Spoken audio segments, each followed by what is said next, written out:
Hello dear students, I am Samir Velankar and I welcome all of you to this video in which we will see some very important facts about third normal form and BCNF.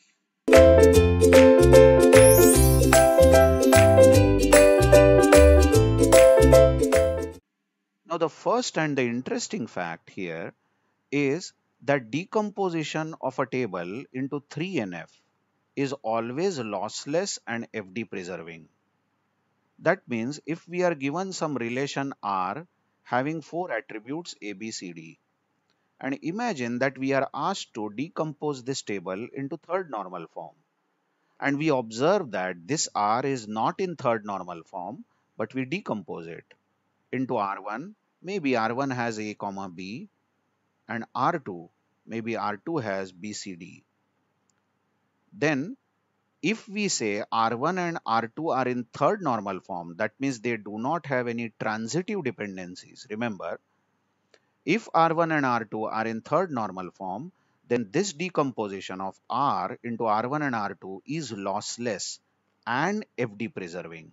That means all the original FDs which were defined on R can be gathered back again using union of R1 and R2. For those who have missed the touch of what is FD preserving, just go back and watch the video. When is the decomposition FD preserving?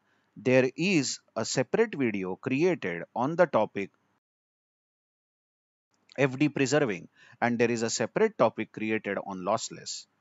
But the point is very interesting, you see. Whenever you decompose a table into third normal form, then such a decomposition is always, you just check that word, always lossless and FD preserving. But the second point, is not so interesting as far as if somebody is really passionate about BCNF. Now you see the decomposition of table into BCNF is always lossless. Just check that. Come on, decomposition has to be lossless. Yes, in those two videos in which I discussed lossless and FD preserving, I told that it is important that the decomposition, whether in 2NF, 3NF or BCNF, has to be lossless. Come on, otherwise what's the use if it is lossy decomposition? But this need not be FD preserving. So all the functional dependencies cannot be gathered back. Need not be. I am not saying that it is not always FD preserving. Sometimes, when you decompose a table into BCNF, sometimes you get both lossless and FD preserving. But you always get lossless, but many times it is not FD preserving. You watch. Remember this point, and I will prove it in the next few videos. I will take an example where we will decompose a table into 3NF first, and we'll see that it is lossless, obviously, and it is FD preserving. And then we will go ahead and that 3NF will be converted into BCNF, and we will suddenly see that it is still lossless. It has to be, but it is not FD preserving. Remember this point. Now the other point is very interesting. You watch that. If a table has only two attributes, then such a table, I'm so sorry for spelling, then such a table is always in BCNF. That's interesting, isn't it? So suppose somebody gives you a table like this. Relation R has two attributes A and B, and asks you without giving any functional dependencies. Nothing else is given. Even the functional dependencies is not given. And you are asked, in which normal form is this R? You can straight away say it is in definitely highest normal form is Boise-Codd normal form. How exactly? Many students, initially do not understand how is two attribute table always in BCNF. Now, what is the rule of BCNF? BCNF says that every dependency X determines Y, X must be a super key, correct? That is candidate key, you can say X must be candidate key or super key. Now you tell me if there are only two attributes, X and Y, imagine in our table, and we imagine this table, what will X and Y, these two columns contain? Just imagine X is 1, Y is A. Okay. Now, X is 2, Y is B. Now, imagine somebody says, sir, you write X as 1 again over here. Fine. Now, if I write X as 1 over here, let's say, if I write X as 1, then what should I write over here? What should I write in the value of Y?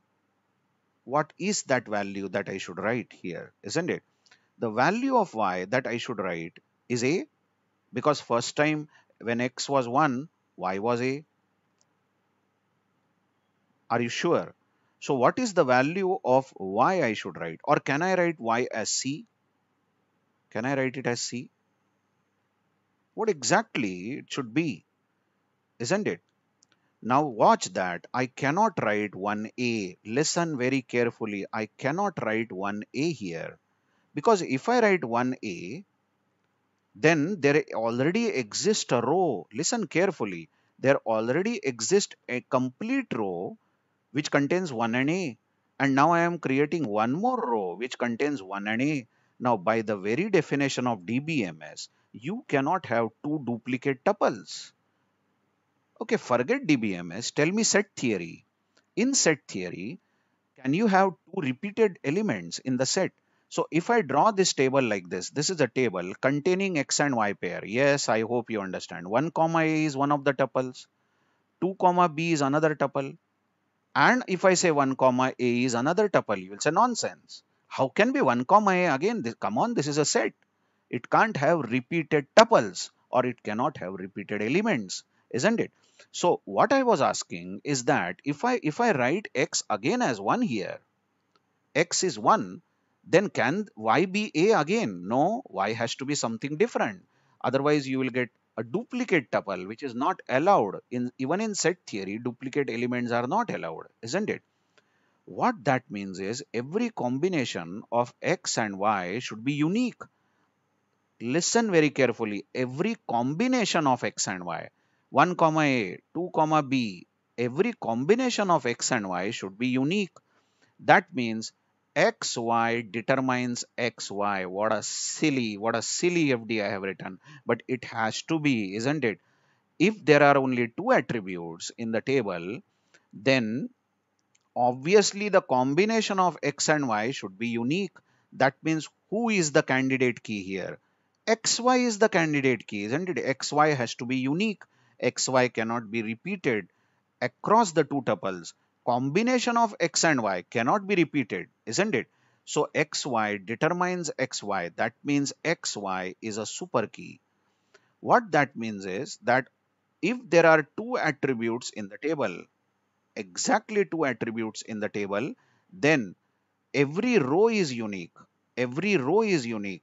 Then definitely this table is in BCNF. Remember, every table which has two attributes is always in BCNF. Now the third point is decomposing a table into 3NF is most of the time sufficient for normalization process. I mean, if you hear somebody saying that my database tables are in third normal form, you can say you have done a great job. Okay, and somebody else says that all my DBMS tables are in BCNF. That's very good. BCNF is more stricter and it will remove more anomalies and redundancies. But you know, decomposing a table into BCNF is an extra hard effort done by someone. Normally 3NF is sufficient and it will avoid all the data redundancies and remove all the anomalies. So it is not compulsory to decompose the tables into BCNF. You remember the highest normal form which is sufficient for DBMS applications is third normal form. So when we meet in the next video, we will see some more examples of decomposing a table into BCNF.